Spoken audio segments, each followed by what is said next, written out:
আবাদ সিটির creative career টকে আজকে আমরা আরেকজন মানুষকে নিয়ে আসছি, যার আসলে যদি আমি বলতে হয় যে আমি ওনার সম্পর্কে কিছু বলবো, তাহলে বলতে হয়, এক কথায় বলতে হয় যে আসলে আমার দেখা একজন খুব মানে চমৎকার এবং সৃষ্টিশীল মানুষ, যার মানে শুরুটা হয়েছিল আসলে ধরতে গেলে নাট্যকলা বা নাটক বা থিয়েটার এগুলোর মধ্যে দিয়ে, এবং সে বর্তমানে কাজ করছে একজন কম্পোজিট আর্টিস্ট হিসেবে, এবং ভিএফএক্স কম্পোজিট আর্টিস্ট কি বলা যায়। এবং আমাদের উনি কাজ করছেন আমাদের বাংলাদেশের এজেন্সিগুলোতে এবং লোকাল এজেন্সিতে। আর যার শুরুটাও ধরতে গেলে আমাদের আভাত সিটি থেকেই শুরু হয়েছে। তিনি আমাদের ওয়ান অফ দা আভাত সিটির অ্যালামনি এবং প্রাক্তন ছাত্র বলা যায়। আর তিনি আবুধাবি থেকে যাওয়ার পর পরই মানে বের হওয়ার পর পরই চলে গিয়েছিলেন হচ্ছে ব্রডকাস্টিং মিডিয়ায়। তিনি এশিয়ান টিভিতে কাজ করেছিলেন, যমুনা টিভিতে কাজ করেছিলেন, এবং তারপরে হচ্ছে এজেন্সিতে কাজ করছেন। এবং বর্তমানে একটা এজেন্সিতে কাজ করছে, যেটার নাম হয়তো আপনারা সবাই হয়তো বা জানেন। সেটা হচ্ছে একজন গুণী নির্মাতা আব্দুল্লাহ রাজীবের রানাউট এজেন্সিতে কাজ করছেন। আর সে আসলে আজকে আমাদের অতিথি, এবং সেই অতিথিকে আজকে আমি পরিচয় করাই দিচ্ছি। তিনি হচ্ছেন আমাদের সবার প্রিয় রিয়াজ ভাই। রিয়াজ ভাই নামে চিনি, যার সাথে আমার 2010 সালে পরিচয় হয়েছিল। ঠিক গল্পটা এমন ছিল, আমিও হতে ছিলাম, ভাইও এসেছিলেন। তারপরে সেখানে আমাদের কথা হয়, কথা হওয়ার পরে আমরা নানান ধরনের কথা, ক্যামেরা নিয়ে কথা, মেকিং নিয়ে কথা, থ্রিডি নিয়ে কথা, নানান কিছু নিয়ে কথা। সেই কথা বলতে বলতে এমন হয়েছিল গল্পটা যে আমরা 3 ঘন্টা না 4 ঘন্টা মনে হয় একটানা কথা বলেছিলাম একসাথে। এবং সেই থেকে সম্পর্কটা এখনো অনেক সুন্দর আছে। হ্যাঁ, এখন ঠিক আছে, দেখা সাক্ষাৎ কম হয়, কারণ সবারই পরিবার হয়ে গেছে, জীবন জীবনে আমরা ব্যস্ত হয়ে গেছি। বাট সেই ভালোবাসাটা এবং সেই কানেকশনটা এখনো বিদ্যমান, যার কারণে রিয়াজ ভাইকে আমি শত ব্যস্ততার মধ্যেও রিয়াজ ভাইকে যখন আমি বললাম ভাই আপনার সাথে একটু আলাপ করবো, গল্প করবো, উনি কিন্তু আমাকে কোনোভাবেই আসলে নিরাশ করেন নাই এবং রাজি হয়ে গেছে। তো আজকের গেস্ট আমি বলবো মাল্টি ট্যালেন্টেড একজন আর্টিস্ট, রিয়াজ ভাই। আর উনি ওনার মুখে আমরা শুনবো আজকে যে ওনার শুরু এবং ওনার আসলে সবকিছু গল্পটা আজকে শুনবো। ওকে রিয়াজ ভাই, ওভার টু ইউ। ধন্যবাদ মামুন ভাই। সবার প্রথমে যেটা বলতে হয় যে আপনাকে আসলে সম্বোধন করি ভাই হিসাবে। আসলে আমরা আসলে ভাই না, এটা বলার কারণে ভাই, কিন্তু আসলে আমাদের সম্পর্কটা বন্ধুত্বের মতোই আসলে। তো সবার জন্যই বলছি যে আপনার সাথে আমার ভাইয়ের সম্পর্ক না, আসলে বন্ধুত্বের সম্পর্ক। থ্যাংক ইউ মামুন ভাই। সেটা হচ্ছে আমি রিয়াজ, আমি এখন রান আউট ফিল্ম প্রোডাকশন হাউসে কাজ করছি। ওটা এজেন্সি হবে না আর কি মামুন ভাই, সেটা হচ্ছে ওটা একটা পোস্ট প্রোডাকশন হাউস। হ্যাঁ, তো রান আউট ফিল্মসে আমি হচ্ছে এখন ভিএফএক্স আর্টিস্ট হিসাবে কর্মরত। আর এই জার্নি এই পর্যন্ত আসার আগে 15টা বছর কেটে গেছে আর কি। তো 15টা বছরের হিসাব বা গল্প আসলে 2-3 মিনিটে বা 1 ঘন্টায় আসলে শেষ করা যায় না। তো যেটাই হোক, 15 বছরের সব কথা সব আমরা যতটা কম্প্যাক্ট করে বলতে পারবো চেষ্টা করবো আর কি এটা বলার। আর সেটা হচ্ছে প্রথম আমার শুরু হয়েছিল 2010 সালে, যখন আমি রাজশাহী ইউনিভার্সিটি থেকে নাট্যকলায় পড়া অবস্থায় আমি একবার এর আগে ঢাকা এসেছিলাম। আসার পরে কাজ করতে করতে কাজ করার জন্য এসেছিলাম, কিন্তু ঢাকা শহরে আসার পরে আমার খুব অন্যরকম লেগেছিল যে এটা এটা অন্যরকম। কারণ হঠাৎ একটা রাজশাহী বিভাগের মতো একটা শান্ত একটা শহর থেকে হঠাৎ করে একটা বিজি শহরে আসা আমার কাছে খুব অন্যরকম লাগছিল। তো আমি প্রথমে এটা ভালো মতো নিতে পারিনি। তো আমি তারপর চলে গিয়েছিলাম, চলে গিয়ে মাস্টার্স শেষ করার পরে আবার তখন ব্যাক করেছি ঢাকায়। যে আর আমি যখন নাট্যকলায় ছিলাম তখন আসলে টুকটাক আমাদের আমি অ্যাডোব প্রিমিয়ার প্রো, যেটা এডিটিং করার সফটওয়্যার, সেটা এডিট করতাম আর কি, শিখেছিলাম অনেক কষ্টে। তখন অনেক নেট বা এখন ইউটিউব যতটা সহজে আমরা পাই তখন আসলে এত পাইনি, 2004-05 সালের কথা আর কি। তো তখন সাইবার ক্যাফেতে বসে বসে টিউটোরিয়াল দেখতাম। আর তো যদিও অনেক কম পাওয়া যেত এইসব টিউটোরিয়াল গুলা। তো ওইখান থেকে আমার শুরু সফটওয়্যার হচ্ছে অ্যাডোব প্রিমিয়ার 6.5। তো এটা শেখার পরে আস্তে আস্তে যখন ঢাকায় আসলাম, আসার পরে আমার স্বপ্ন ছিল যে আমি এডিটর হব, নিউজ চ্যানেলে কাজ করব, এডিটিং করব, এরকম একটা স্বপ্ন ছিল। তো ঢাকায় আসার পরে পুরা দৃশ্যপট চেঞ্জ আর কি, যে এত সহজ না আর কি, যেভাবে আমি চিন্তা করে এসেছিলাম এত সহজ ছিল না বিষয়টা। তো আমার এক পরিচিত বড় ভাই, ওনার নামও মামুন। তো মামুন ভাই উনি আমাদের ডিপার্টমেন্টের প্রথম ব্যাচ। তো ওনার সাথে দেখা করতে গেলাম যে ভাই আমি রাজশাহী থেকে আসলাম, পড়াশোনা শেষ, এখন কি কাজ করব। তো উনি আমার কাজ দেখে সবকিছু বলে, অনেক এডিট করেছিস, যথেষ্ট হয়েছে এডিট করা, এখন এডিট করা লাগবে না, এখন সিজি কর।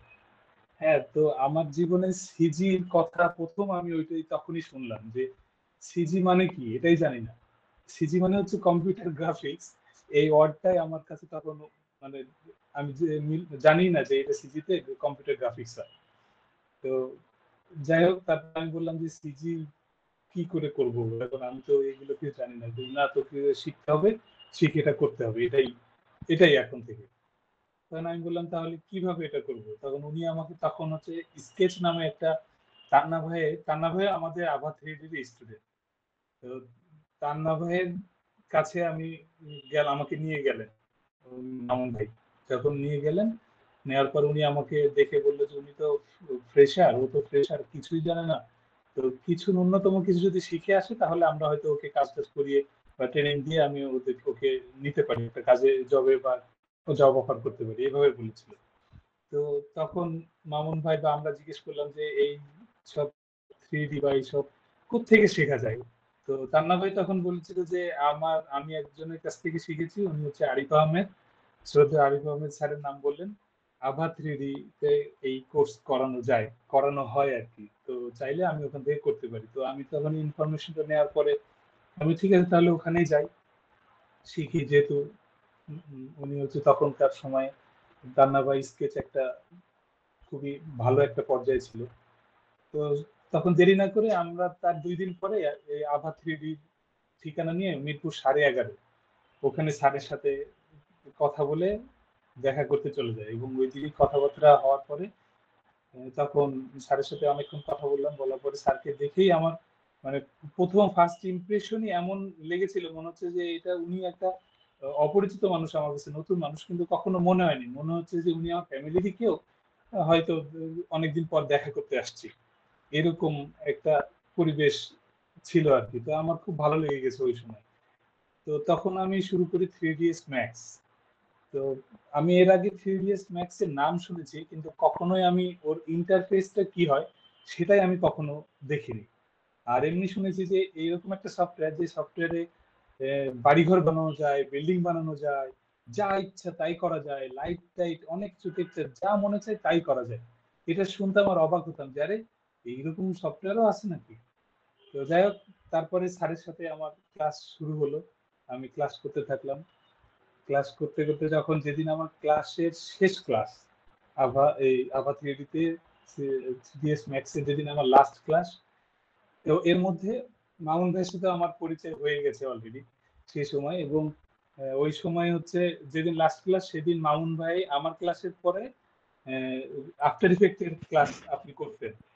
হ্যাঁ, আমি আমার ক্লাস শেষের পরে আপনার ক্লাস। তো হঠাৎ করে আমি স্যারকে বললাম যে আমরা দুজনেই বললাম যে স্যার আমি যদি মামুন ভাইয়ের ক্লাসে থাকি তাহলে কোনো সমস্যা হবে কিনা। তো স্যার বললেন না, কোনো সমস্যা নেই, বসেন আপনি।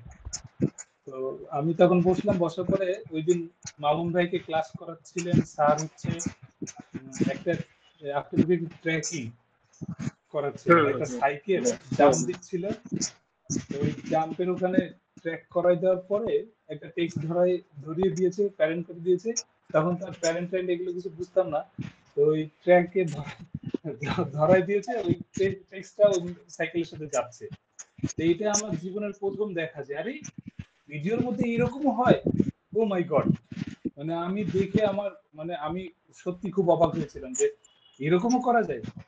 ঠিক ওই মুহূর্তে আমার টোটাল 3ds ম্যাক্স এর যা যা আছে সবকিছু আমার বাদ, টোটালটাই ভুলে গেলাম। ভুলে যাওয়ার পর বাসায় এসে আমি আফটার ইফেক্ট স্যারের কাছ থেকে নিয়ে আসলাম portable version 3ds max after effect CS3 portable version.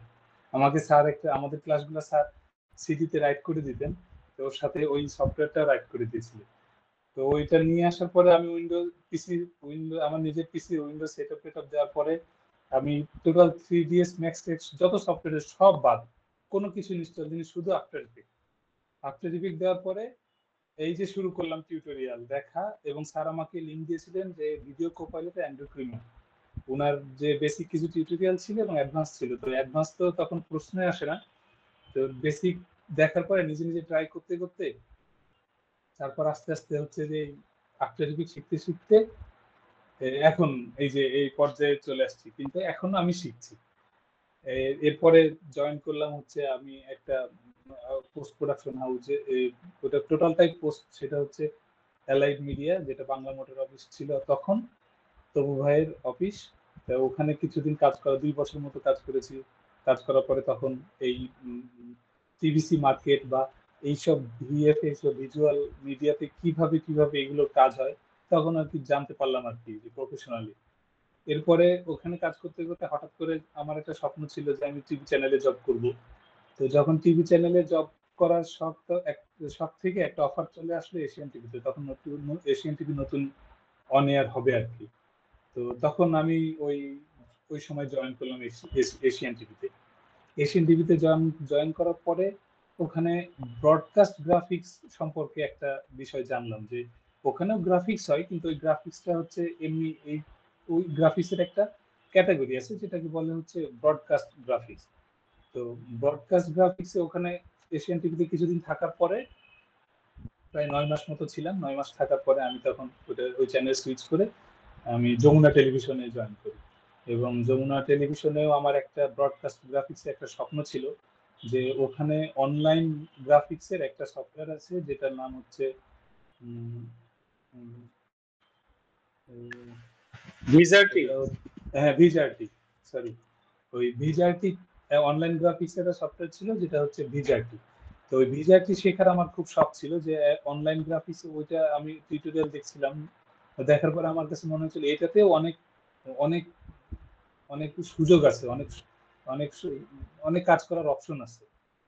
তখন আমি ওখানে এই সুবাদে যাই হোক, যমুনা টিভিতে যাওয়ার পরে এই ব্রডকাস্ট গ্রাফিক্স এর মধ্যে এত এমন ভাবে ইনভলভ হলাম যে অনলাইন গ্রাফিক্স শেখার মতো ওইদিকে আর আগ্রহটা জন্মালো না। কারণ আমি তখন টিভি চ্যানেলের কাজের পাশাপাশি আমি হচ্ছে বাইরে তখন আমাদের টিভিসি ইন্ডাস্ট্রির কাজ তখন আমি করা শুরু করি আস্তে আস্তে ফ্রিল্যান্সিং।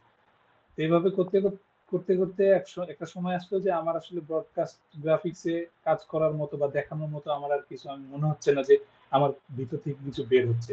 আমার আগ্রহটা আস্তে আস্তে কমে যাচ্ছিল। তখন সেই মুহূর্তে আমি হচ্ছে নিজের সিদ্ধান্ত নিলাম যে টিভি চ্যানেলে আর থাকবো না, বা আমাকে কাজের সেক্টরটা চেঞ্জ করতে হবে।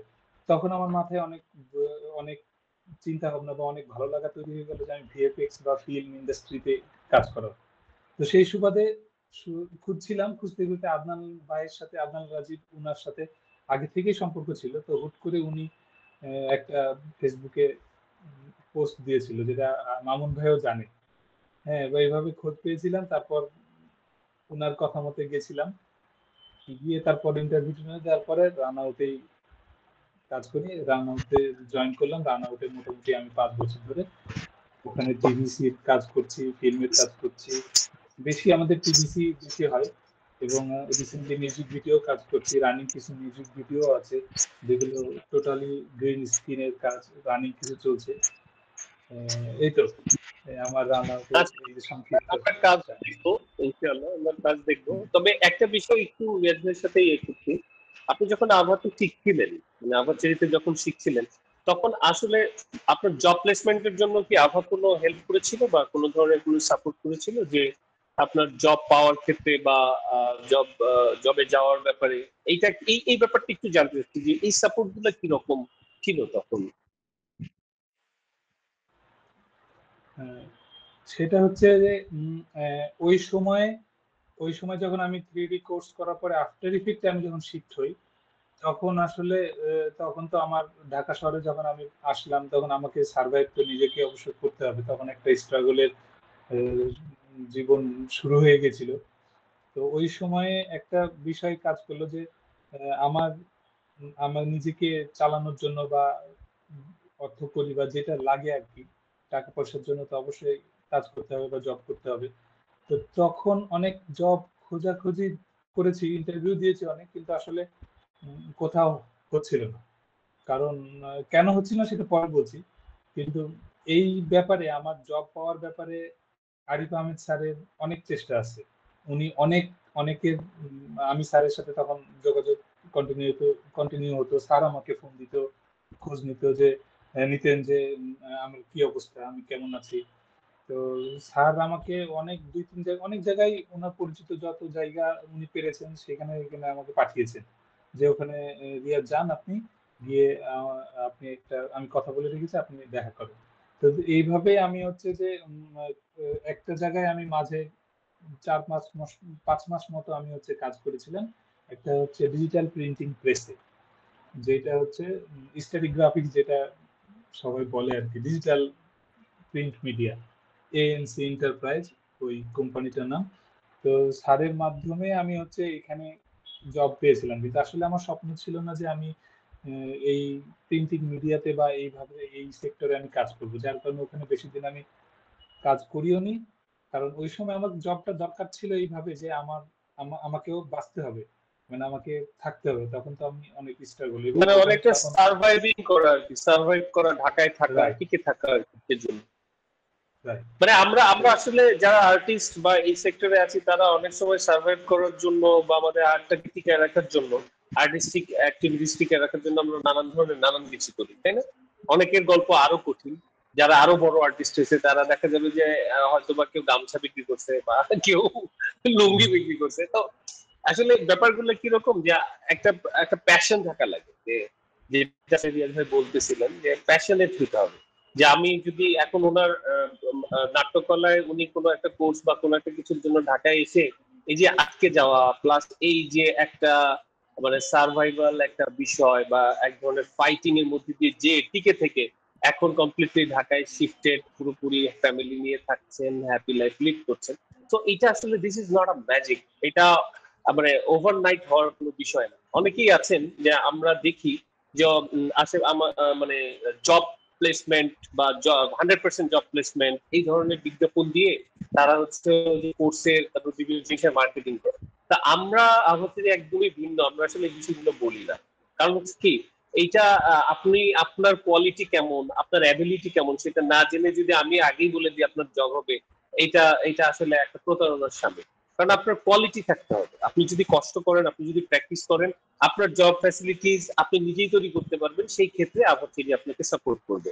কারণ আমরা সেই 2010 সাল থেকে যদি এইভাবে নিজেরা সাপোর্ট করার চেষ্টা করি যে কোনো একটা জায়গায় কাউকে সার্ভাইভ করার জন্য, তাহলে এখন তো সময়টা আরো সুন্দর, তাই না? এখন তো আরো বেশি সুযোগ দেওয়ার ব্যবস্থা হবে। কারণ এই 15 বছরে তো মানুষের সাথে সম্পর্ক আরো বাড়ছে, অনেক ধরনের অনেক রিলেশন বিল্ড আপ হচ্ছে। তো সেই ক্ষেত্রে আপনার পোর্টফোলিও, আপনার কাজের যোগ্যতা হচ্ছে ইম্পর্টেন্ট। তো আমি আবার যে আসলে যেহেতু রিপ্রেজেন্ট করছি, সেই ক্ষেত্রে আমি আসলে এই বিষয়টা একটু সবাইকে বলে দিলাম আর কি, যে আমরা আসলে শুধুমাত্র জব বা জবটাই আসলে শেষ কথা না, সার্ভাইভ করার জন্য যে কোনো কিছু করতে হতে পারে, কিন্তু আপনার স্বপ্নটাই হচ্ছে শেষ কথা। আপনার সেই স্বপ্ন পূরণে আপনাকে আগায় যেতে হবে এট এনি কস্ট।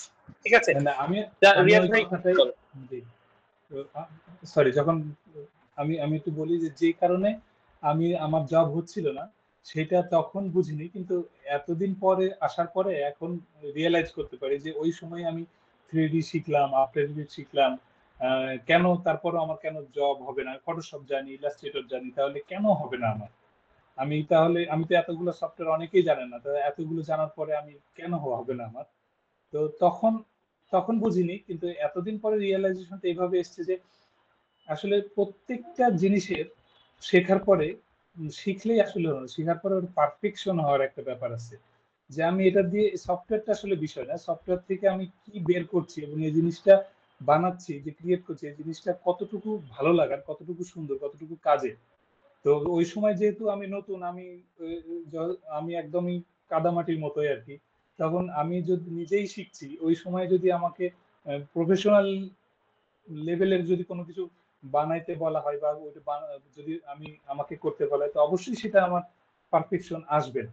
যার কারণে আর কেউই তো চায় না যে আগে আসুক, কাজ করুক। তারপর শিখে থেকে আমার প্রোডাকশন দিতে, আসলে এটা কেউ চায় না, যার কারণে আমার ওই সময় জব হচ্ছিল না। এটা বলাটা ইম্পর্টেন্ট, আমি এটাই মনে করি যে আসলে যে কোনো জিনিস শিখলেই শুধু যে ওর সাথে সাথে যে ওর আউটপুট আসবে, আসলে তা না।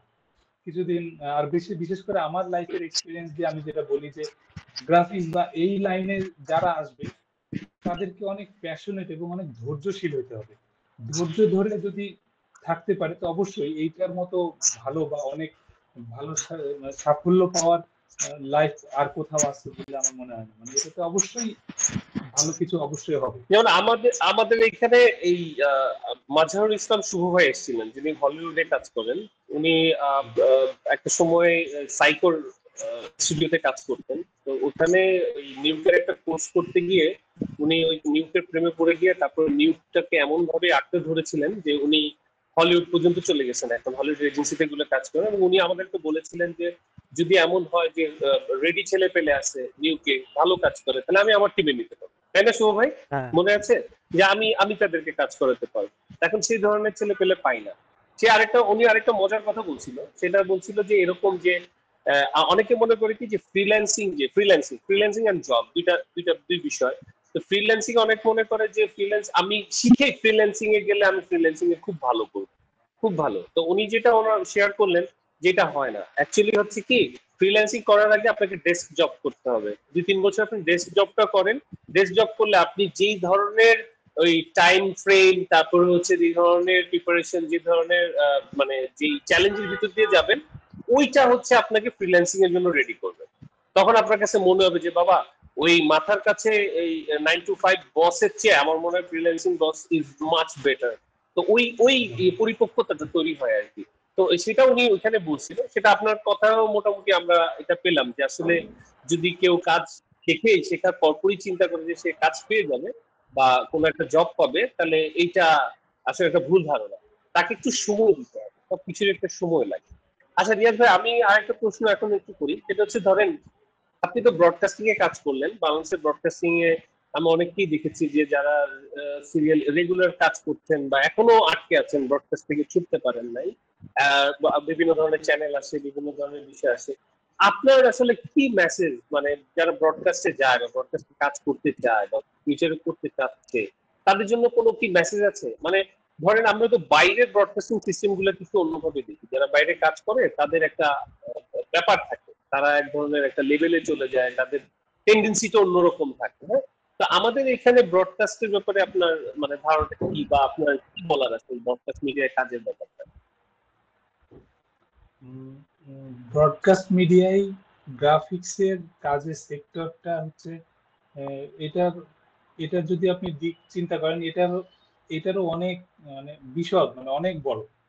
হ্যাঁ, এইটাও অনেক বড়, অনেক দূর পর্যন্ত যাওয়া যায়। এবং এই গ্রাফিক্সের আসলে এটারও ডিজাইনের বা এই ব্রডকাস্ট গ্রাফিক্স আসলে আপনি ভালো লাগে বা ব্রডকাস্ট গ্রাফিক্সটা হচ্ছে যে আপনি কত মিনিমালিস্টিক ডিজাইনে অনেক সুন্দর জিনিস প্রেজেন্ট করতে পারেন, যেটা হচ্ছে গণমানুষ এটা দেখবে। এই ব্রডকাস্ট হচ্ছে যে যেটাকে বাংলা ভাষায় বলছে টেলিভিশন আর কি, টিভি দর্শক কারা? সাধারণ অডিয়েন্স। এখন সাধারণ অডিয়েন্স আসলে কি দেখে? সাধারণ অডিয়েন্স কখনোই জানে না যে এই গ্রাফিক্সটা বা কোনো প্রোগ্রামের ইন্ট্রো এত মাপকাঠি বা এত সুন্দর করে বানানো বা এটা এইভাবে এগুলা কোনো কিছু ওনারা বুঝতে চায় না বা দেখো না। একটা ওনাদের চোখে একটা ভালো লাগার বিষয় যে একটা জিনিস হয়ে গেল 15 সেকেন্ড বা 20 সেকেন্ড, এটা একটা ভালো কিছু দেখতে পেলো কিনা, ভালো লাগলো কিনা চোখে। এটাই হচ্ছে যে আমার কাছে পার্সোনালি, এটা আমার কাছে মনে হয় যে ব্রডকাস্ট গ্রাফিক্স এর ডিজাইনের লেভেল গুলো এইভাবেই এরকম হওয়া উচিত। কিন্তু যেই যে ডিজাইনে অনেক কালার থাকে, এটা হচ্ছে আমি যেটা বলতে চাচ্ছি যে কালার দেওয়া যাবে না তা না, যে অনেক বিষয় আছে যে কোন কিছু প্রোগ্রামের ইন্ট্রো বা কোন প্রোগ্রামের আউটরো যেটাই বানানো হোক না কেন, ওইটার ওই প্রোগ্রামের মোডের উপর নির্ভর করবে যে আমি ওখানে কি টাইপের আমি গ্রাফিক্স করব, কি টাইপের কালার অ্যাড করব। এখন আমার মুড যদি অন্যরকম হয়, আমার ইন্ট্রো আউটরো মানে এইগুলা যদি অন্যরকম হয়, তাহলে ওটা মিসম্যাচ করবে না।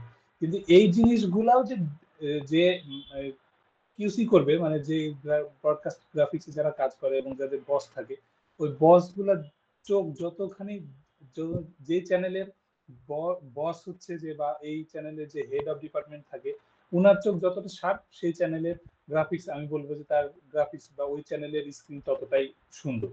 তো এই ব্রডকাস্ট গ্রাফিক্সের সব এখানে অনেক সম্ভাবনা আছে। আর এটা সব থেকে বড় বিষয়, বাংলাদেশের যতগুলো টিভি চ্যানেল আছে সব চ্যানেল হচ্ছে আপনার শিফটিং ডিউটি, মানে 8 ঘন্টা, 8 ঘন্টার বেশি আপনি চাইলেও থাকতে পারবেন না।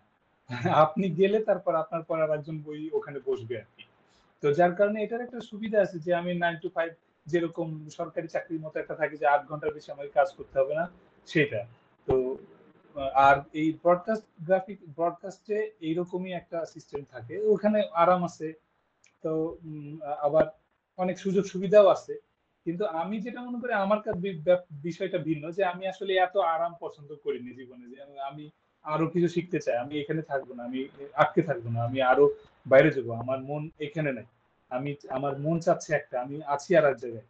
তখনও আমি যে ব্রডকাস্টে যখন আমি ছিলাম তখনও আসলে একটা, তখনও যে আমি অনেক অনেক টাকা পয়সা ইনকাম করি বা আমি অনেক, ততদিনে হয়তো আমি অনেক ভালো, তখন আমি সচ্ছল হয়ে গেছি। কিন্তু ততদিনে ওই ক্ষুধাটা আর নাই যে আমাকে এখন ভালো টাকা পয়সা ইনকাম করতে হবে, আরো বেশি করতে হবে, ওইটা ছিল না আমার তখন। তখন থেকে আর কি ক্ষুধাটা ছিল এরকম যে আমি এইটা দেখবো, আমি ফিল্মে ভিএফএক্স করবো, আমি এইটা কি সুন্দর এক্সপ্লোশন ঘটাচ্ছে, কি সুন্দর ফেস চেঞ্জ হয়ে যাচ্ছে, এই জিনিসগুলো মুভি দেখতাম আর আমার এইগুলো এগুলো মনে হইতো। আর তখনও মনে এক কথা বলে রাখি যে আরিফ স্যার আমাকে সবসময় বলতো যে গেম খেলবেন আর হচ্ছে সিনেমা দেখবেন। তা আমি স্যারের কথাটা তখন থেকে আমি এখনো পর্যন্ত পালন করি এবং আমি মেনে চলার চেষ্টা করি যে সিনেমা দেখলে এবং এটা দেখলে যতই খারাপ হোক, ভিএফএক্স বা ভালো হোক, নিজের মাথায় অনেক কিছু চিন্তা ভাবনা আসলে অনেক খোলা হয়ে যায়। তো যেটা আমি অন্যদিকে চলে যাচ্ছি, যে ব্রডকাস্টে ডিজাইনেও অনেক সম্ভাবনা আছে। হ্যাঁ, কিন্তু ওখানেও হচ্ছে পারফেকশন বা আহ, সুন্দর পরিশীলিত গ্রাফিক্স, এটাই হচ্ছে যে সবাই আশা করে আর কি। তো এটা হচ্ছে এক এক চ্যানেলে এক একটা থিম ওয়াইজ চলা, থিম ওয়াইজ আর কি থাকা আর কি। তো এই আচ্ছা, আরেকটা বিষয় আমি একটু অ্যাড করি, সেটা হচ্ছে যে আমরা ধরেন নর্মালি যেটা, যে আপনি ভিএফএক্স এর আগ্রহ নিয়ে বা ভালো বা যেটাকে বলে হচ্ছে এর প্রতি আগ্রহী হয়েই কিন্তু আপনি ধরেন ব্রডকাস্ট ছেড়ে আপনি চলে আসেন হচ্ছে টিভিসি ওভিসি এই ধরনের এজেন্সি চলে আসেন বা এই কাজও করা শুরু করলো। কিন্তু বাংলাদেশে আমাদের এই ভিএফএক্স ইন্ডাস্ট্রিটা গড়ে ওঠার না ওঠার কারণটা কি? ধরেন এটা কিন্তু আপনিও বোঝেন যে কোনো কাজ হলে আমরা পাশের দেশে চলে যাচ্ছি বা আমরা আমাদের দেশে কাজ করতে পারতেছি না কোনো ভালো কাজ হলে।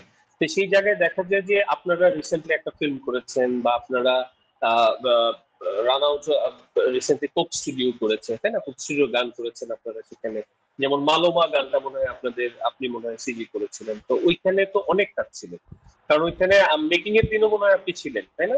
যে সময় শুটের সময় আপনাদের থাকতে হয়েছে। শুটিং তা- থাকতে হয়েছে আর তা- কি। তারপর ধরেন আলী যে ছবিটা অস্কারে আসলে যেটা আমি আসলে দর্শকদের বলি নাই শুরুতে, যে বা আমাদের আজকের গেস্ট রিয়াজ ভাই কিন্তু হচ্ছে বাংলাদেশের যে রিসেন্টলি যে মানে একটা স্পেশাল মেনশন হয়েছিল অস্কারে আলী ছবিটা, যেটার ডিরেক্টর ছিল আমার আদনাল রাজীব। তো সেই ফিল্মটাতে কিন্তু উনি কাজ করেছেন এবং ধরতে গেলে আমি আমি যা আমার মুখে শুনবো উনি এখানে কি ভিএফএক্স করেছিলেন না কি করেছিলেন। তার আগে যে প্রশ্নটা আমি করতে যাচ্ছি সেটা হচ্ছে যে এই ভিএফএক্স ইন্ডাস্ট্রিটা গড়ে না ওঠার কারণটা কি? কেন আমরা ট্রাস্ট করতে পারি না? আমি এটা আরো আরেকজন কম্পোজিটর যিনি ছিলেন আমাদের, যে সৌভাগ্য আমি করেছিলাম, তো উনিও একটা অ্যান্সার দিয়েছেন, আমি আপনার কাছে আরেকটা অ্যান্সার মানে অ্যান্সার শুনতে চাই যে কেন এটা আসলে গ্রো করছে না, কি মনে হয় আপনার? উম, আমি তো ইয়া, মানে এই ভিজুয়াল ইন্ডাস্ট্রিতে তো বেশ কিছুদিন আমি কাজ করছি। তো যেইখান থেকে আমার কাছে এটা মনে হয় যে বাংলাদেশের অনেক, আমি দেখেছি যে অনেক অনেক আর্টিস্ট আছে যারা অনেক ভালো কাজ করে, তারপরেও কাজ হচ্ছে যে বাইরে চলে যায়। হ্যাঁ, যে বাইরে বাইরে থেকে কাজ করাতে বেশি স্বাচ্ছন্দ্য বোধ করে। কেন এটা? তো আমি যতদিন ধরে কাজ করছি বা এটা দেখছি যে একটা জিনিস, যে পাশের দেশে হোক বা যে কোনো দেশে হোক, কাজ করতে গেলে ওদের একটা বিষয় যেটা কাজ করে সেটা হচ্ছে ওদের আহ, খারাপ হোক ভালো হোক, ওদের আউটপুট বা ওদের পারফেকশন খুব বেটার হয়। হ্যাঁ, কিন্তু বাংলাদেশের মানুষ বা আমরা যারা কাজ করি আমরা যে পারফেকশন দিতে পারি না তা না। আমাদেরও পারফেকশন অনেক ভালো হয় এবং আমরা আমাদের ইন্ডাস্ট্রিতে কাজ অলরেডি করছেই সবাই। সব যে আসলে দেশের বাইরে যাচ্ছে না, কিছু কিছু যাচ্ছে বাইরে। তো এই আরেকটা যেটা মনে হয়, যেটা বলতে চাচ্ছিলাম, যে আমরা একটা ছেলে একটা 3D বা আমরা যেমন ফিল্মে ভিএফএক্স এর মধ্যে আমরা প্রস্থেটিক এর কাজ করি। তো প্রস্থেটিক অনেক সময় হয় কি যে এই প্রস্থেটিক আসলে সবসময় কাজ করে না। হ্যাঁ, যে অনেক ক্রিটিক্যাল বা অনেক ঝামেলা থাকে, অনেক প্রতিবন্ধকতা থাকে। তো ওই সময়গুলোতে 3D বা এইসব সিমুলেশন বা এইগুলো হচ্ছে তখন দরকার হয়ে পড়ে। তো এই জিনিসগুলা বাংলাদেশের মানুষেরা, আর্টিস্ট যারা আছে তারাও অনেক ভালো পারে, কিন্তু যে জিনিসটা হচ্ছে যে ওদের মানে কমিউনিকেশন, যে ধরেন আপনি পারেন এই কাজটা, তো আপনাকে আমরা জানি না, চিনি না, যে আমি কাজটা করাবো আপনাকে আমরা চিনি না। ধরেন আপনি যে সার্কেলে থাকছেন ওই সার্কেলটা ওই পর্যন্ত, জি, যে আমি আর আপনাকে আপনার পর্যন্ত রিচ মানে করতে পারছি না। ইন্ডিভিজুয়ালি সবাই যার যার মতো করে কাজ করতেছে, কোনো কমিউনিকেশন বা কমিউনিটিটা নাই যে জানা শোনা, তাই না? এই ব্যাপারটা একটু হ্যাঁ, কম। হ্যাঁ, হ্যাঁ, যে আমি যদি জানতাম, যেমন আমি আলীর উদাহরণ দেই, যে আমাদের শর্ট ফিল্ম যেটা কান ফেস্টিভ্যালে গিয়েছিল, তো ওইখানে হচ্ছে যে আহ, আমি এবং ইন্ডিয়াতেও কাজ হয়েছে, পাশের দেশে কাজ করেছে। তো ওইখানে হচ্ছে যে প্রস্থেটিকের কিছু কাজ ছিল, যাই হোক ওই এখন ওই শর্ট ফিল্মের কাহিনী বা ওইগুলো একটু রিলিজ হয় নাই যেহেতু, যাই হোক আমি হ্যাঁ ধরে যেহেতু নিলাম হয়নি সেগুলো আমি একটু করতে আছে। পারছি না। হ্যাঁ, তো ওইখানে কিছু কাজ ছিল, যে কাজগুলা আমাকে তখন এখানে আদনান হয়। ভাই বলেছিল এই জিনিসগুলা ভাই আপনি পারবেন কি। এখন আমি হচ্ছে কম্পোজিটর, আমি 3D সিমুলেশন বা এইগুলাতে আমি অত এক্সপার্ট না।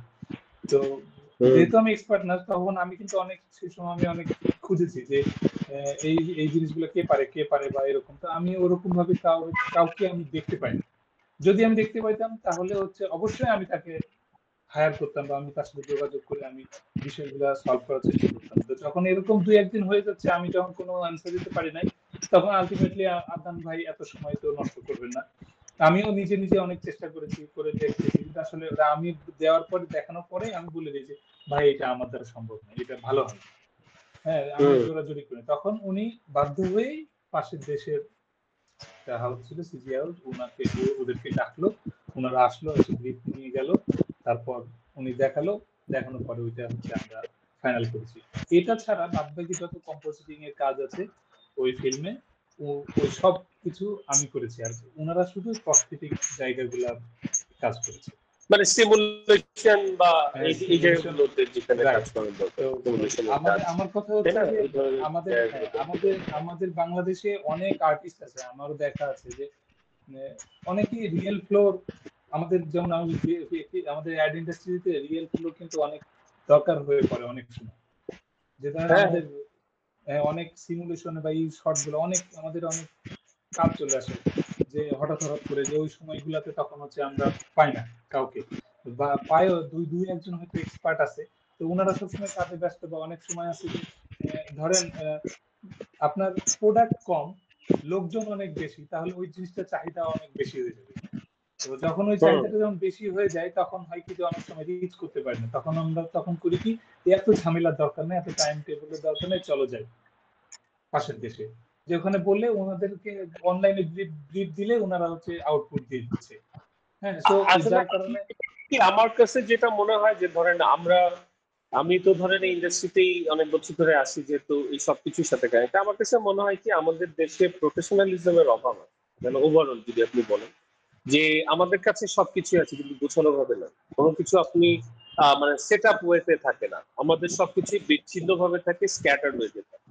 এবং এটা না থাকার কারণে সব ক্ষেত্রেই কিন্তু আমরা একটু ভুগি, সবকিছুর ক্ষেত্রে আমরা ভুগি। সেটা যদি বলেন যে আমাদের যে কোনো ইন্ডাস্ট্রিতে সবাই যার যার মতো সার্ভাইভ করতেছে, কিন্তু ওই যে প্রফেশনালিজম নিয়ে একসাথে সার্ভাইভ করাটা আমরা কেন জানি একটু মিন মাইন্ডেড। আমরা ভাবি কি আরেকজন বড় হয়ে গেলে আমাদের প্রবলেম হয়ে যাবে, আমি ছোট হয়ে যাবো, বা এই ধরনের কিছু বিষয় থাকে। তো একটা জিনিস আমি পারলে আর ওইটাকে কিছু করি না। যেমন ইন্ডিভিজুয়ালি আপনি যদি বাংলাদেশে সার্চ করেন, বাংলাদেশে প্রচুর আপনি ফ্রিল্যান্স আর্টিস্ট পাবেন যারা ইন্ডিভিজুয়ালি কাজ করতেছে বিভিন্ন সাইডে, আপওয়ার্কে বা বিভিন্ন, সরি। কিন্তু আপনি যদি অ্যাজ এ ইন্ডাস্ট্রি চিন্তা করেন যে কয়জন ইন্ডাস্ট্রিটাকে রান করাচ্ছে, মানে অনেক মানুষের কাজের জায়গা করে, তারপরে বিশাল এক ইন্ডাস্ট্রি করে তারা রান করাচ্ছে। এই ধরনের ইন্ডাস্ট্রি বা এই ধরনের কোম্পানি একটি কোম্পানি নাই।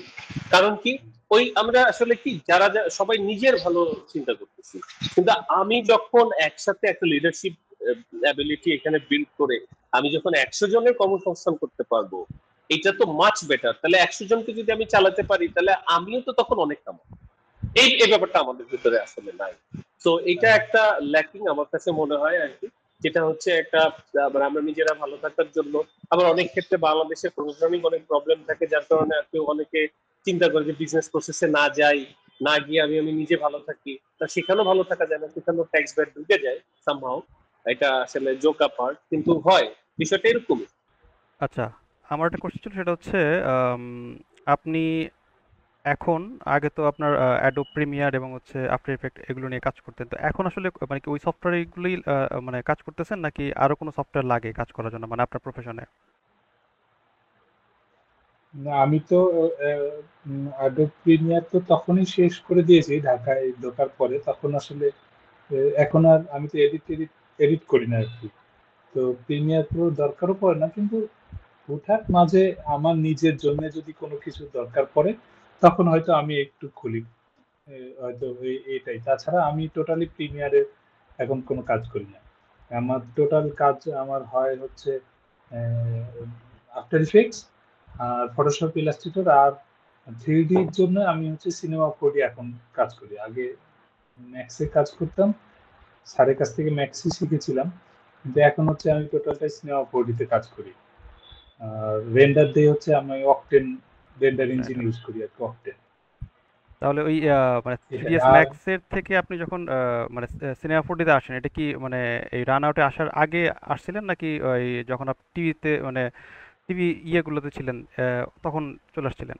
জি জি জি, আমি হচ্ছে ম্যাক্সি ম্যাক্সি 3ds ম্যাক্সি হচ্ছে যে অনেকদিন পর্যন্ত কন্টিনিউ করি, কিন্তু ম্যাক্সে তখন হচ্ছে যে রেন্ডারিং এর বিষয়গুলো অনেক উম, অনেক সুন্দর কাজ করতাম, বা ধরেন অনেক ভালো মনোযোগ দিয়ে কাজ করতাম, কিন্তু এটা হচ্ছে রেন্ডারিং এর লাইটিং এর বা এই সবের কারণে অনেক ভালো লাগতো না। তো হুট করে সিনেমা 4D নামটা শুনি, তখন হয়তো আমি ওইগুলো তো জানি না যে 3D ম্যাক্সে অনেক সুন্দর কাজ করে। তখন ভিরে নামে একটা রেন্ডার ইঞ্জিন ছিল যেটা ম্যাক্সের সাথে ইন্টিগ্রেট, ওটা ওটা পাওয়া যেত। তো হুট করে তখন সিনেমা 4D নামটা শুনি, তো সিনেমা 4D আর ব্লেন্ডার দুইটারই নাম শুনি। তো হুট করে সিনেমা 4D-টা কয়েকটা টিউটোরিয়াল বা এগুলো দেখার পরে আমার কাছে খুব ভালো মনে হয়েছে যে আরে, এটা তো এমনিতেই এমনি একটা রেন্ডার বাটনে চাপ দিলেই তো সুন্দর দেখা যায়। মানে এটা দেখে আমি অনেক আগ্রহী হয়ে পড়ি, এবং আমার কাছে তখন যতই আমি টিউটোরিয়াল দেখতে শুরু করি তখন ততই আমার হচ্ছে জিনিসটা আরো নিজের গ্রিপে চলে আসে, যেহেতু আমি একটা 3D সফটওয়্যার আগে থেকে জানতাম। তো ওই 3D সফটওয়্যার যখনই আমার কাছে, তখন আমার সিনেমা 4D শিখতে বেশি দিন আমার সময় লাগেনি। কারণ ওখানে জাস্ট ম্যাক্সেও যা আছে ওখানেও তাই আছে, ও ম্যাক্সে যা করা যায় সিনেমা 4D-তেও সেটাই করা যায়, কিন্তু ওর হচ্ছে হয়তো ওয়ে গুলো আলাদা। তো ওই ওয়ে গুলাই আমি হচ্ছে জেনেছি হচ্ছে 1-2 বছরে আর কি। এটাই।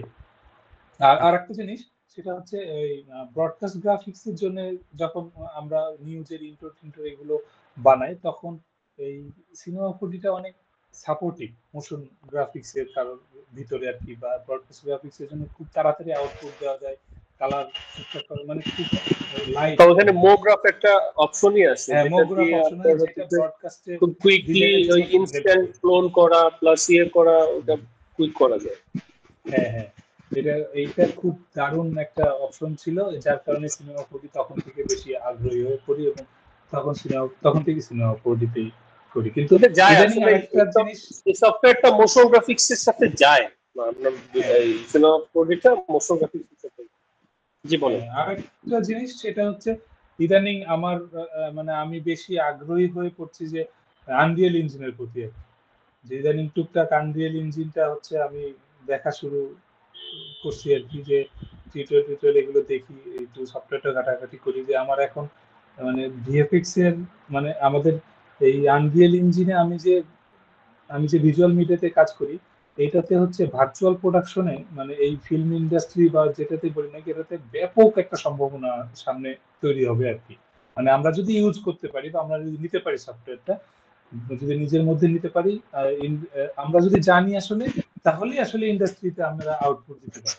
আর ইন্ডাস্ট্রি আসলে নতুন কিছু চায়, যে আমি মানে আমি আমার বসের কথাই বলি, আপনারা যদি কথা বলি, উনি সব সময় নতুন নতুন টেকনোলজি, নতুন কোনো কিছু, সবকিছুই উনি নতুন চাই। আমি যদি তাকে রেফার করি, তুমি কখনোই বলবে না না এটা আমি করবো না, তো অবশ্যই করবেন। তো রিয়াজ ভাই আপনি শুরু করেন।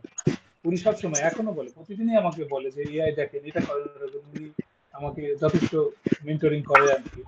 তো আমি আনরিয়েল ইঞ্জিনের প্রতিও আমি অনেকটাই আগ্রহী এখন। এটাই হচ্ছে এইগুলো, এই সফটওয়্যার গুলো নিয়ে আসলে আমার এখনকার কাজ।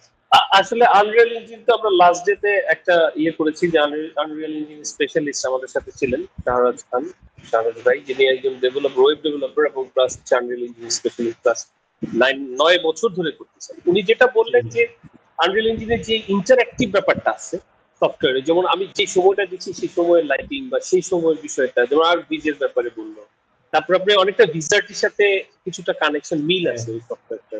যে ভিজারটিতে যেটা আমরা করতাম তখন বলতেন যে, আমি এটাও দেখছি যে ভিজারটিতে করাটা অনেক ডিফিকাল্ট, ওই সফটওয়্যারটা পারচেস করা, বরং সবকিছু সবার কাছে থাকে না, ছিল না। তো আনরিয়েল ইঞ্জিনটা এমন যে হয়তো একটা গ্রাফিক্স কার্ড থাকলে মোটামুটি ভাবে করা যায়। আর এই ফিল্মের যেটা আমরা যে আপনি ব্যাকগ্রাউন্ড বলেন বা ফরেস্ট বানানো বা যে কোনো কিছু, আনরিয়েল ইঞ্জিনটা খুব ভালো কাজ করে।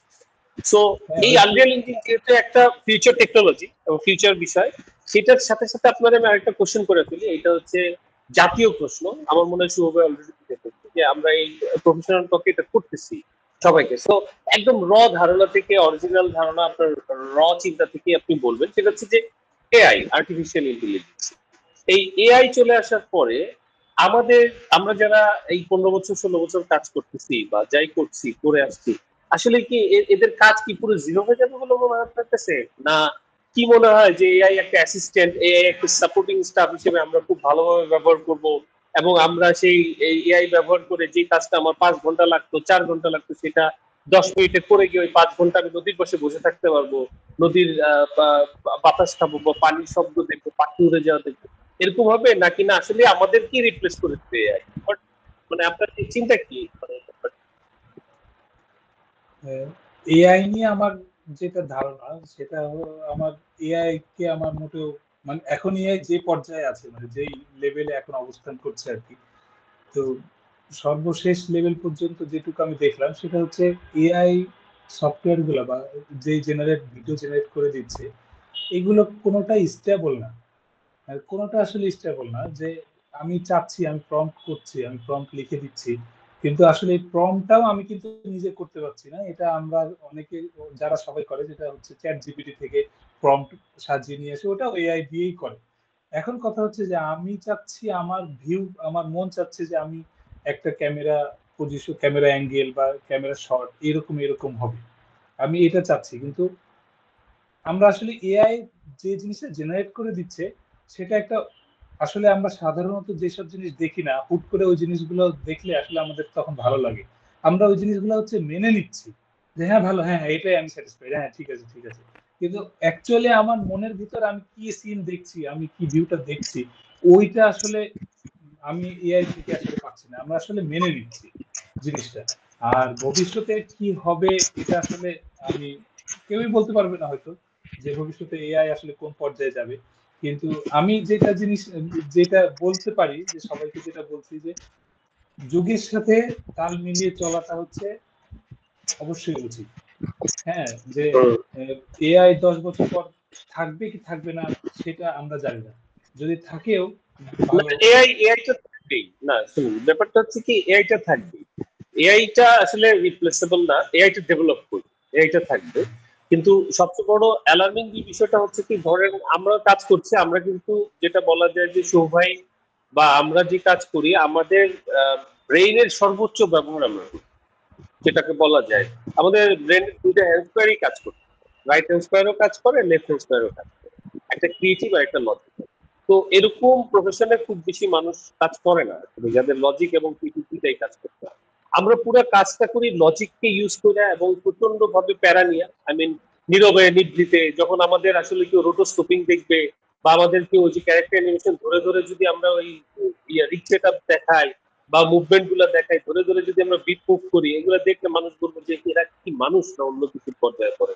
কারণ হচ্ছে যে কেমনে সম্ভব এত ধৈর্য ধরে নীরবে, মানে ব্যাপারটা হচ্ছে আপনার চারপাশে হয়তো বা বিয়ের বাজনা বাজতেছে বা একদম আনন্দ আপনার বাড়িতে, কিন্তু আপনার একটা কাজ আসছে যে কাজটা আপনার করে দিতে হবে, যে কাজটা হচ্ছে রোটো বা হয়তো বা কোনো একটা ক্যারেক্টার মুভ করাতে হবে, ওর পা নাড়াইতেছে না কি করে বা এই করতে, জাস্ট অ্যামেজিং। তো এই জায়গাটার দিক দিয়ে চিন্তা করলে আমরা যদি একটু ওইভাবে ভাবি, ফিল্মি ভাবেও ভাবি, তা আমাদের ব্রেনটা যেভাবে ব্যবহার হয়, তাহলে আমাদের জন্য কি আসলে এই যে জেনারেটিভ এআই আসতেছে লাইক ফ্লো, ভিও3 বা রানওয়ে আইল্যান্ড বা হচ্ছে আপনার ক্লিন এআই যেগুলো আসতেছে, আমি কিছু ধরে দেখছিলাম যে দেখে আমার কাছে মনে হয়েছে এটা আমি রাখি, এটা আমি পরে করবো। কেন? কারণ হচ্ছে কি, তুমি একটু ডেভেলপ হও, তোমাকে আমার বোঝা হয়ে গেছে, মোটামুটি আমি বুঝছি যে তুমি কি করো, তোমার ঘটনাটা কি আমার বুঝতে মাথায় নিছি। তা আমার কাছে যেটা মনে হয়েছে যে তুমি একটু বাড়ো বাবা, তুমি একটু বড় হও, আমিও আমিও আমার কাজটা করতে থাকি, আমি তোমাকে কোথায় ব্যবহার করতে হবে সেটা আমি জানি, সেটা আমি বুঝে ফেলছি তুমি কোন জায়গায় দিয়ে।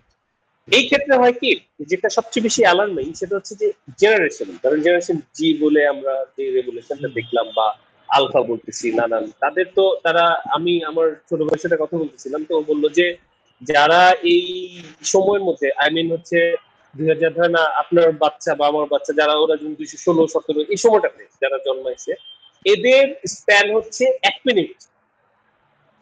1 মিনিট, কারণ এরা হচ্ছে রিলস বেবি, এরা রিলস দেখা বেবি, এরা হচ্ছে রিলস দেখে, ওই রিলস এর সময়টা হচ্ছে 1 মিনিট, এই 1 মিনিট স্প্যান। আমরা কিন্তু রিলস দেখে বড় হই নাই, যার কারণে আমাদের স্প্যানটা একটু বড়। তারপরে ওভারঅল স্প্যান এখন অনেক কমে গেছে মানুষের, হ্যাঁ, ধৈর্যের জায়গাটা অনেক কমে আসছে। তারপরে আমরা কিন্তু এখনো বড় বড় মুভি দেখি, ওয়েব সিরিজ দেখি, যেটা হয়তো আমাদের ফ্যামিলি পার্সন বা যারা বয়সে ছোট, তারা বলে কিভাবে সম্ভব এই বড় এতগুলা 10-12টা এপিসোড কিভাবে দেখতেছে, বা এই মুভি সিরিজ কিভাবে দেখতেছে, ঠিক পাগল নাকি? অরিজিনালি নর্মালি এই ব্যাপারগুলো আসতেছে না, আমাদের স্প্যানটা একটু বড়, যার কারণে আমরা এই সফটওয়্যার গুলো নিতে পারছি বা নিয়েছি। কিন্তু যারা এই যে ফিউচারিস্টিক আসতেছে, তারা যদি তাদের সৃজনশীল ব্যাপারটা তৈরি হওয়ার আগেই এআই এর উপর ডিপেন্ডেন্ট হয়ে যায়, যেমন ধরেন আপনার গুগলের সিও সুন্দর পিঠে একটা কথা বলছে, এটা কথা হচ্ছে যে আমরা এই জেনারেশনের জন্য এই এআই নিয়ে আসতেছি, যে তারা যেটা দেখবে সেটা যেন না বলে আমি একটা জিনিস দেখছিলাম কিন্তু আমি বানাতে পারি না, তারা যেন বলে যে আমি এটা দেখছি, আমি এটা বানাচ্ছি।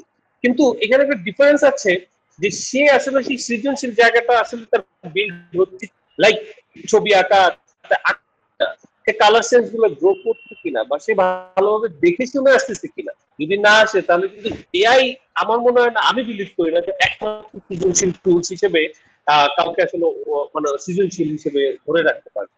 আপনার কি দেখেন, আমারও আপনার সাথে একমত, আমারও এটাই মনে হয় যে যেমন আমার একটা মেয়ে আছে, 4 বছর 5 মাস বয়স। তো এখন থেকে ও রিলস এর প্রতি প্রচুর আগ্রহ, তার ইউটিউবে, টিভিতে, টেলিভিশন, মোবাইল বলেন, যেটাই যে ডিভাইসে ওকে দেওয়া হয় না কেন, আমি যে আমার সামনে পিসি আছে এখন, আমার কম্পিউটার, এই কম্পিউটারে বসলে ওকে আর বলা লাগে না যে ক্রোমটা অন করার পরে, ক্লিক করার পরে ইউটিউব কোথায় থাকে এবং রিলস কোথায় থাকে, ওকে বলা লাগে না। এবং ও সবসময় রিলস দেখছে এবং ওর মুখে সবসময় এক ধরনের গান ও গায়। ওকে আমি দেখি যে ও গান গাচ্ছে, কি টুং টুং টুং টুং টুং সাহুর, হ্যাঁ এইসব বলছে। এখন আমি বললাম যে আম্মা এটা কি?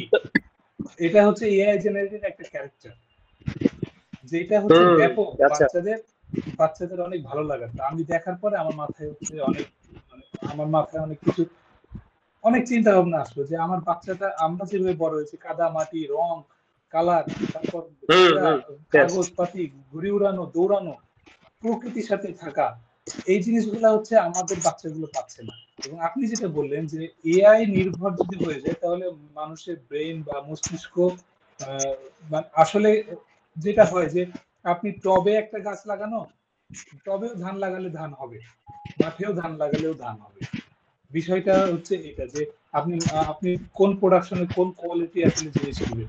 তা আমার কাছে মনে হয় যে আপনার এই গ্রাফিক্স এর কাজের কথাও এর সাথে রিলেটেড, যে আমরা যদি যে জেনারেশনটা আসছে এই জেনারেশনকে বা এখন থেকে যদি এরকম ইনিশিয়েটিভ নেওয়া হয় যে ব্যক্তিগতভাবে হোক বা স্কুলিং করে হোক বা আপনার ক্যাম্পেইন করে হোক, যেভাবে পারা যায় না কেন, সব ফ্যামিলিতেই হোক বা কেউ একটা হ্যাঁ ফ্যামিলিতে ফ্যামিলিতেই হোক, হ্যাঁ যে সব আমি সবই নিব, আমি এআইও নিব, কিন্তু সাথে সাথে আমাকে আমার জিনিসগুলো যেগুলো একটা মানুষকে মন তার মনকে অন্য অন্য একটা জায়গায় নিয়ে যাওয়ার জন্য সাহায্য করে সেই জিনিসগুলো যেগুলো মানে realistic feeling, not virtual feelings.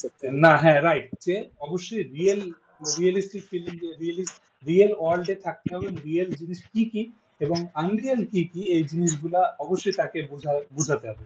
এবং আরো একটা বিষয় আমি যেটা মনে করি যে আমাদের এই যে গ্রাফিক্স, যেমন একটা বাচ্চা হওয়ার পরে বাচ্চা বড় হচ্ছে তখন বলছে বাবা তুমি কি হও, ডাক্তার হবা না ইঞ্জিনিয়ার হবা, ওর মাথায় কিন্তু একটা ঢুকেই গেল যে ডাক্তার ইঞ্জিনিয়ার এইটাই, আর কিছু নাই পৃথিবীতে। যখন ও আস্তে আস্তে বড় হচ্ছে, পড়াশোনা করছে, একটা ধাপ পার হচ্ছে, যখন ও জানতে পারছে আসলে ডাক্তার ইঞ্জিনিয়ার ছাড়াও অনেক কিছু আছে পৃথিবীতে, তো যখন আছে অলরেডি তখন ও একটা, আমার কাছে মনে হয় যে তখন ও মাইন্ড ডেভেলপ করতে গিয়ে ও অনেক সময় বাধা হবে। কিন্তু যদি ওকে সব সেক্টরই তো ওকে দিয়ে দেওয়া হয় ছোটবেলা থেকে, যে দেখো আমাদের গ্রাফিক্স ইন্ডাস্ট্রি এরকম, ভিএফএক্স ইন্ডাস্ট্রি এই দেখো এটা এরকম হয়, এটা হচ্ছে তার